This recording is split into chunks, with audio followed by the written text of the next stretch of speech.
एक व्यक्ति को इस दुनिया में रहने के लिए कितना जमीन चाहिए? कितना जमीन चाहिए? सिर्फ और सिर्फ 6 फीट, उससे ज्यादा नहीं चाहिए।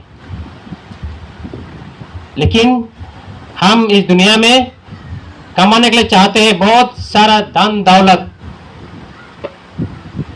लेकिन वह सड़ जाएगा, हम लेके नहीं जाएंगे। हम क्या लेके जाएंगे? जो अच्छा कर्म, हम वही को लेके जाएंगे ईश्वर का सामने। सब धर्म यही सिखाते हमें, क्रिश्चियन, सिख, ईसाई, जो भी धर्म हम मानते हैं, यही बात को हमें सिखाते हैं कि अंत में हमें इस दुनिया को छोड़ करके जाना है, वही जाना है जहां ईश्वर ने हमें तैयार किया है हमारे लिए। इसलिए हम एक दूसरे को सहायता करें इस दुनिया में अच्छी तरह जीवन बिताने के लिए, एक अच्छा सामाजिक जीवन बिताने के लिए, क्योंकि एक दूसरे को हम सहायता कर सकते हैं इस दुनिया में अच्छा से जीने के लिए, और सहारा दे सकते हैं हम एक दूसरे को, कि हम एक दूसरे को सहारा बनते हुए हम अपने सामाजिक जीवन अच्छी तरह बिता सके। एक दिन इस दुनिया में हमें इस दुनिया को छोड़कर जाना ही है। जितना धनी और ज्ञानी, जितना भी धनी क्यों ना हो, गरीब व्यक्ति भी मरण से कोई भाग नहीं सकता।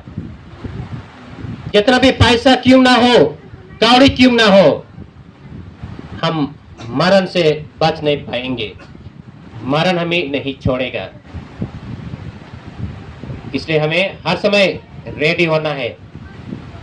आज हम इसी को याद दिलाते हमें कि बासिल भाई जो हमारे बीच में हंसी मजाक करते थे, फुर्ती से रहते थे, समाज के काम के लिए आगे बढ़ते थे, लेकिन ऐसा समय आया जहां ईश्वर ने कहा, हो गया मेरा भाई, मेरा बेटा, आप आओ मेरा पास, और वह हम सबको छोड़ करके चला गया।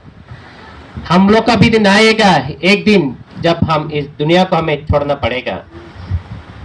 हम अपने आप को जांच करें कि मैं क्या कर रहा हूं मेरे आत्मिक जीवन के लिए, मैं समाज के लिए क्या काम कर रहा हूं, क्या मेरा सामाजिक काम सही है, क्या मैं सही तरह काम कर रहा हूं, या लोगों को धोखा दे रहा हूं।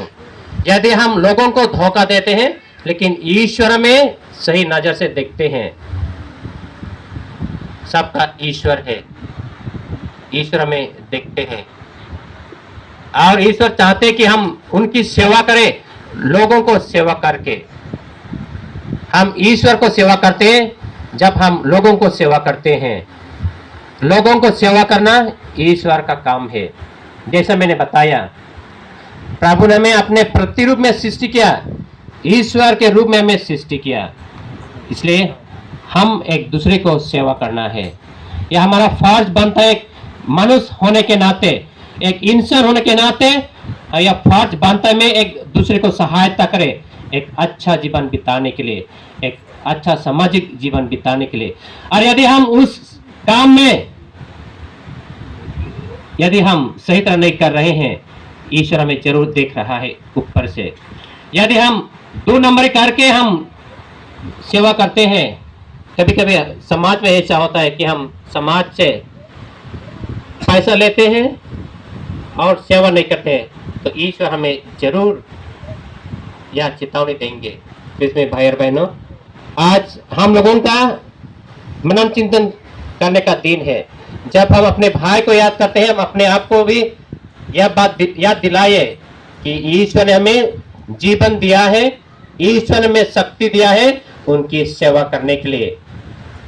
हम बासिल के जीवन के लिए हम ईश्वर को धन्यवाद दें। सब कोई अपने हाथ उठा करके ईश्वर को धन्यवाद दे और कहे, हालेलुया, हालेलुया, हालेलुया। यह वचन से हम कहते हैं कि ईश्वर को धन्यवाद देते हैं, क्योंकि ईश्वर ने जीवन दिया, और ईश्वर के जीवन देने के कारण से वह दुनिया में आए और हमें सेवा किया, हमारे बीच में रहा करके हमें ईश्वर का आनंद को महसूस करने के लिए ईश्वर ने हमें उन्हें हमारे बीच में दिया था। लेकिन ईश्वर का यज्ञ अनुसार उन्हें अपने पास बुला लिया गया।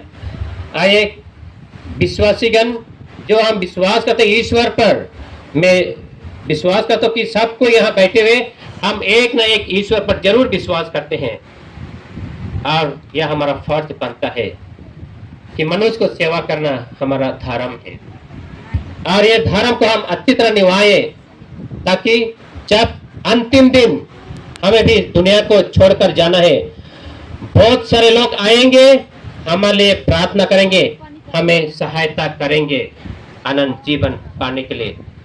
अनंत जीवन पाने के लिए रास्ता बहुत कठिन है, बहुत मुश्किल है, बहुत से तकलीफ आएंगे हमारे जीवन में ईश्वर को सेवा करने के लिए। जब हम लोगों को सेवा करते हैं, नाना प्रकार के बात हमें सुनने के लिए मिलता है, लेकिन हमें यदि हम पर्व के साथ, विश्वास के साथ हम करेंगे ईश्वर के काम के लिए, लोगों के सेवा के लिए, जरूर ईश्वर हमें सहायता करेंगे। आइए क्रिसमस भाई और बहनों, और एक बार हम बासिल के लिए प्रार्थना करते हुए हम एक दूसरे को याद दिलाए कि ईश्वर ने हमें बुलाहट दिया है लोगों को सेवा करने के लिए। सबों को जय यीशु, जोहार।